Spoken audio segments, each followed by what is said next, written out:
kita akan wawancara di Dinas Sumber Daya Air dan Bina Marga di Kota Surabaya.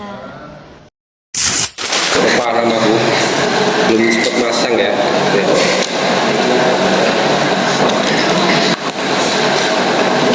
Tidak apa-apa, mungkin dibacakan pertanyaannya, ambil dibacakan. Ya.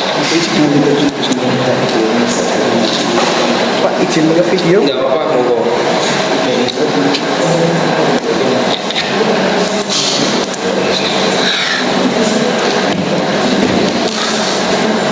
Monggo, saya di bidang jalan jembatan. Ya. Nama saya Muhammad Irfan, bidang jalan jembatan. Di DJPM ini kita menangani jalan dan jembatan ya, sesuai dengan bidangnya ya. Dan lebih fokus ke si rencana. Ya. Di sini kami ingin menanyakan. Ini tim PMU kami, ya. Mungkin baru kenalkan wilayah juga Pak Bu. Siapa? Perkenalkan, nama saya Agung. Saya tim PMI-nya dari bidang jalan dan jembatan Surabaya Timur. Surabaya Timur ya. Oke, monggo langsung bisa. Kami ingin menanyakan beberapa pertanyaan. Ada 10 pertanyaan Pak yang berkaitan dengan tugas dari judul kami, yaitu ingin menanyakan sistem teknologi drainase cerdas dan infrastruktur jalan jembatan ramah lingkungan pada Dinas Sumber Daya Air dan Bina Marga.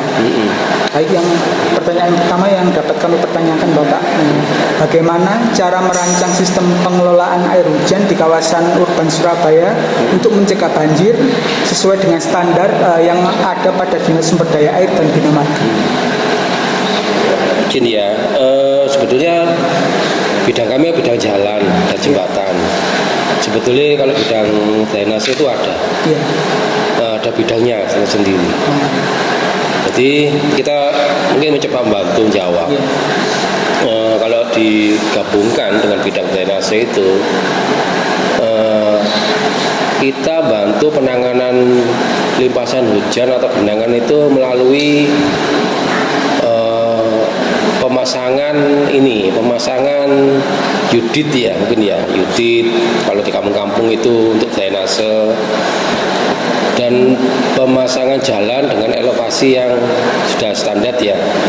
Jadi elevasinya itu biasanya berapa Pak Agung kalau elevasi itu? Iya, kemiringannya 2% Pak. Memunggung ya, mungkin tengah ya gitu ya. Jadi sehingga limpasan hujan itu bisa ketangkep di box-box BTA, setelah itu langsung dimasukkan ke unit utamanya ya, di bawah pedestrian pejalan kaki itu. Itu kalau di kota ya. Kalau di kampung-kampung tadi itu melalui paving. Kenapa kok paving? Karena paving kan bisa tetap masuk ya, meresap ya, sehingga tidak hilang itu apa namanya itu hujan itu ya Pak ya. Bisa masuk, bisa ketampung, dan tidak malah menjadi beban di jalan-jalan utama. Dan juga sistem drainase kita kan sudah ada konektivitas dengan sungai, dengan rumah pompa, dengan laut. Mungkin kalau tadi pertanyaannya terkait penanganan apa tadi? Pengelolaan air hujan untuk mencegah banjir sesuai dengan standar dari dinas. Ya, itu tadi ada konektivitas ya. Jadi dari yudit kecil ke yudit utama, mulai jalan masuk ke yudit. Itu sebagai sistem drainase di kota ya. Nanti misalnya ada hujan, pas nggak pasang ya di laut, kita pasti tutup lautnya itu. Jadi kita apa namanya bahasanya ya, kita mengendalikan lah bahasanya ya, genangan di posisi A contohnya di Ramadjani, tempatnya sudah jenuh ini ya, kita sedot, kita pindah ke lokasi-lokasi yang lebih aman, mungkin dibandingkan ke Busem dengan menggunakan pompa. Kalau lewat lokasi tidak mungkin, nggak bisa ya, lama gitu ya. Padahal masyarakat kan nggak mau, kata-kata lama itu nggak mau. Ini dia lewat jalan itu tidak ada genangan, nggak keganggu genangan. Mungkin itu ya. Nanti kita jawab, tulis saja nanti bisa di WA ke kita. Nanti kita jawab, tulis saja mungkin penjelasan aku belum ya loncat-loncat gitu bahasanya ya. Iya. Monggo, mungkin ada lagi atau ada tambahan aku singkat aku. Jadi izin Pak. Oke. Jadi untuk genangan air hujan tadi itu nanti akan dialirkan ke laut. Bila mana air laut itu terjadi rob, maka akan ada diberikan pintu air supaya air nggak kembali ke jalan-jalan. Itu sih tambahnya. Ya, ya. Paham ya maksudnya ya. Iya Pak.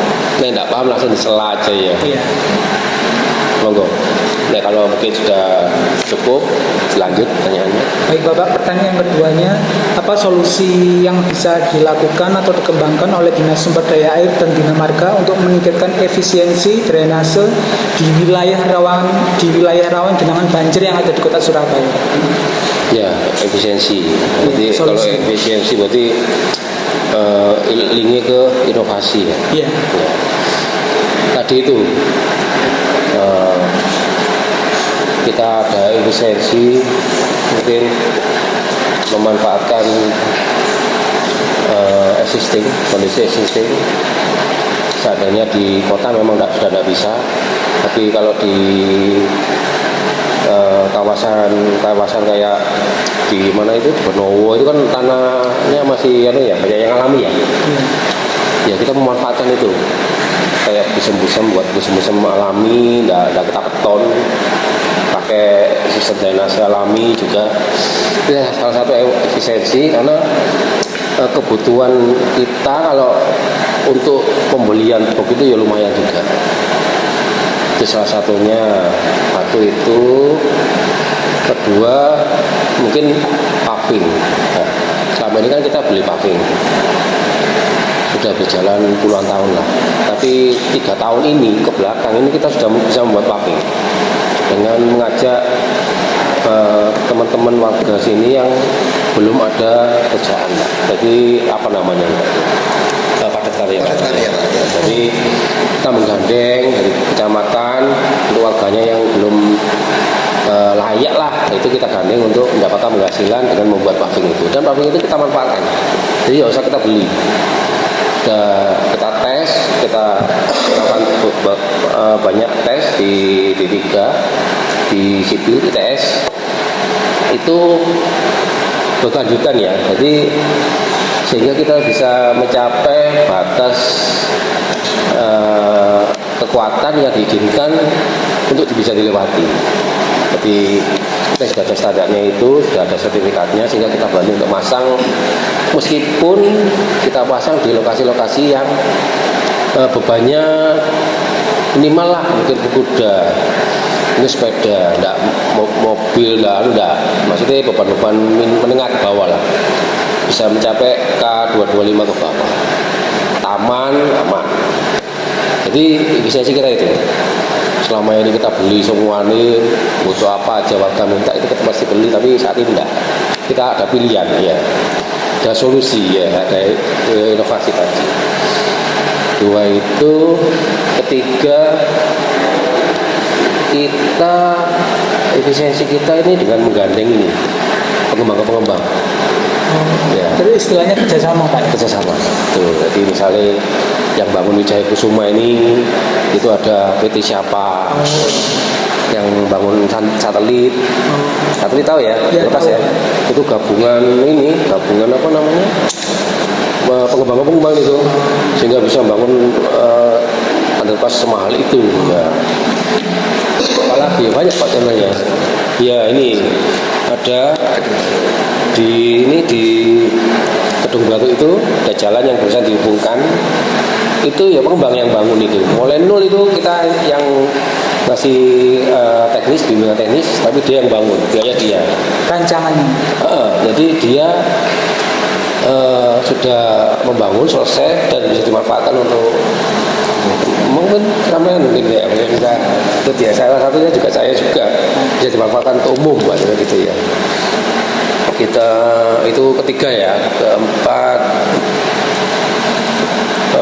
mungkin penanaman pohon ya, bahasanya apa ya, urban farming. Iya, jadi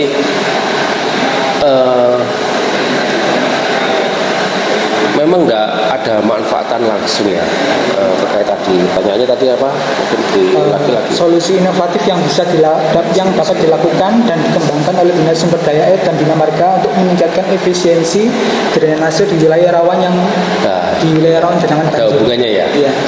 Seperti penanam pohon. Jadi sebetulnya pohon itu kan ini Pak, menampung Pak, kotak Pak, ya. Jadi kalau sampean lihat di hutan bakau ya. Oh, mangrove ya. Mangrove itu sama nanti di sana PPI Kabupaten Gresik dan ada mana lagi ya itu ya. Itu banyak Pak, tahun pelangi masih ada ya itu ya. Itu kan kita diwajibkan itu. Tiap kota atau tiap kabupaten itu minimal 20% dari luasan total.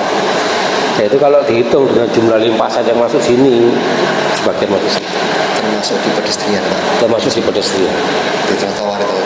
Kita mesti menanam pohon. Selain untuk keindahan, sama jalan juga dingin ya, tidak panas. Jika tadi itu untuk menampung tadi, efisiensi tadi, supaya ada genangannya tidak tambah tinggi, malah bisa lebih lah, lebih minimal lah rasanya ya. Mungkin ada lagi Pak yang saya lupa Pak. Boleh izin Boleh Pak. untuk efisiensi. Sekian wawancara dari kelompok kami. Dadah!